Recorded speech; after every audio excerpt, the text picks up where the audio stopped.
Hello everyone, it's the next video on kinetics of enzyme reaction. We know that kinetics deal with the rate of chemical reaction, and in this enzyme catalyzed reaction we study the rate of enzyme catalyzed reaction is known as enzyme kinetics. हम जानते हैं कि enzyme क्या होते हैं। Enzyme जो होते हैं वो एक प्रकार के बायो कैटलिस्ट होते हैं जो रेट ऑफ रिएक्शन को चेंज कर सकते हैं।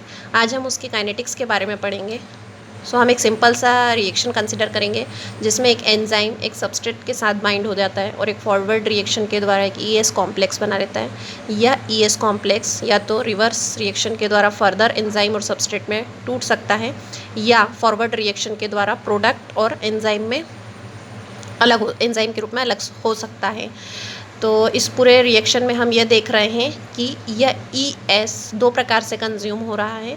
या तो यह बैकवर्ड रिएक्शन के द्वारा एंजाइम इस सबस्ट्रेट में टूट रहा है या ES कंज्यूम होकर प्रोडक्ट का फॉर्मेशन कर रहा है। तो इसलिए हमारा रेट ऑफ रिएक्शन इस कॉम्प्लेक्स पर ही डिपेंड करता है। हम लिख सकते हैं कि rate of the reaction is equal to K2 और ये कंसनट्रेशन ऑफ ES। इसके काइनेटिक्स पढ़ते समय भी हम स्टेडी स्टेट अप्रॉक्सीमेशन का यूज़ करेंगे। हम सभी जानते हैं स्टेडी स्टेट अप्रॉक्सीमेशन में हम एक इंटरमीडिएट या शॉर्ट लाइफ स्पीसीज पर ही अप्लाई करते हैं जिसका रेट ऑफ फॉर्मेशन और डिस्ट्रक्शन इक्वल होता है, इसलिए हम उसके रेट को ज़ीरो के से इक्वेट कर देते हैं। यहाँ पर जहाँ जहाँ ES का फॉर्मेशन हो रहा होगा वहाँ पर हम पॉजिटिव मिलेंगे और जहाँ कंज्यूम हो रहा होगा वहाँ नेगेटिव ले रहे होंगे। जैसे फर्स्ट स्टेप में ES का फॉर्मेशन हो रहा है इसलिए हम उसको रेट कांस्टेंट के साथ K1E कंसंट्रेशन ऑफ E और कंसंट्रेशन S लिख रहे हैं। सेकंड स्टेप में ये रिवर्स स्टेप जहाँ पर ES कंज्यूम हो रहा है वहाँ पर इसे माइनस मिलेंगे और K माइनस ES। सिमिलरली इस फॉरवर्ड रिएक्शन जहाँ प्रोडक्ट का फॉर्मेशन हो रहा है वहाँ भी ES कंज्यूम हो रहा है इसलिए इसे minus K2 concentration of ES लिख रहे हैं। अब इस पूरे काइनेटिक्स के दौरान हम उसका जो एंजाइम का कंसंट्रेशन है वो हम एक्सपेरिमेंटली मेज़र नहीं कर सकते हैं, इसलिए एक इक्वेशन के द्वारा हम इसका टोटल एंजाइम कंसंट्रेशन इस प्रकार से लिखते हैं जिसमें टोटल एंजाइम कंसंट्रेशन इक्वल होता है फ्री एंजाइम के कंसंट्रेशन से और एंजाइम बाउंड विद सबस्ट्रेट के कंसंट्रेशन से। यहाँ पर सबकी वैल्यू लिखी हुई है। यहाँ पर E0 टोटल एंजाइम कंसंट्रेशन है, E फ्री एंजाइम का कंसंट्रेशन है और ES जो है वो बाउंड एंजाइम कंसंट्रेशन है।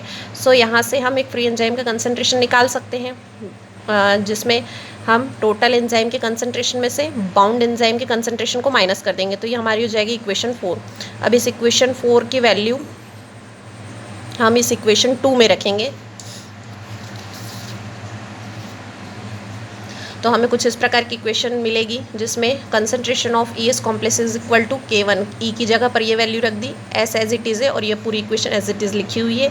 जस्ट थोड़ा सा मैथमेटिकल सॉल्व करना है इसमें, जिसमें ये K1 को K1 E0 और S एक साथ लिख दिया, फिर माइनस में K1 ES इस प्रकार से लिख दिया और ये टर्म एज इट इज़ लिखा हुआ है।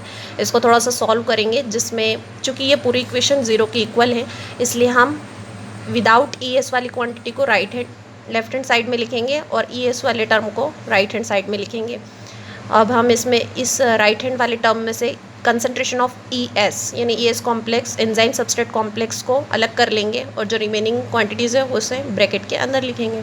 अब हम इस एंजाइम सबस्ट्रेट कॉम्प्लेक्स का कंसंट्रेशन ज्ञात करेंगे और इसलिए हम इसकी वैल्यू निकाल लेंगे तो ES की वैल्यू इसके इक्वल हो जाएगी।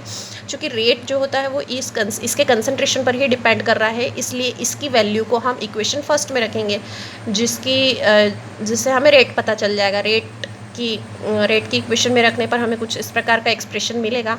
इसके एक्सप्रेशन में से हम K1 को अगर K1 को हटाना चाहें तो हम डिवाइड कर देंगे, इस न्यूमरेटर पार्ट में से भी K1 से डिवाइड करेंगे और इस डिन्यूमरेटर पार्ट में से भी K1 को डिवाइड कर देंगे तो कुछ हमें इस प्रकार का एक्सप्रेशन मिल जाएगा जिसमें यह जो वैल्यू होती है वह हम एक अनदर कांस्टेंट से रिप्लेस कर देंगे, दैट इज़ Km। इस Km को हम मिकेलिस मेंटेन कांस्टेंट कहते हैं। तो ये Km किसके इक्वल हो जाएगा, K-1 plus K2 divided by K1। याद रखें यह Km को इक्विलिब्रियम कांस्टेंट नहीं है। तो हम इस रेट ऑफ रिएक्शन को इस प्रकार से लिख सकते हैं, rate is equal to K2E0 का कंसंट्रेशन सबस्ट्रेट का concentration divided by Km plus substrate का कंसंट्रेशन। इस पूरे एक्सप्रेशन को हम मिकेलिस मेंटेन इक्वेशन कहते हैं। आने वाली वीडियोस में हम इस मिकेलिस मेंटेन इक्वेशन को समझेंगे और इसके ग्राफ के बारे में डिस्कस करेंगे। Thank you for watching my video.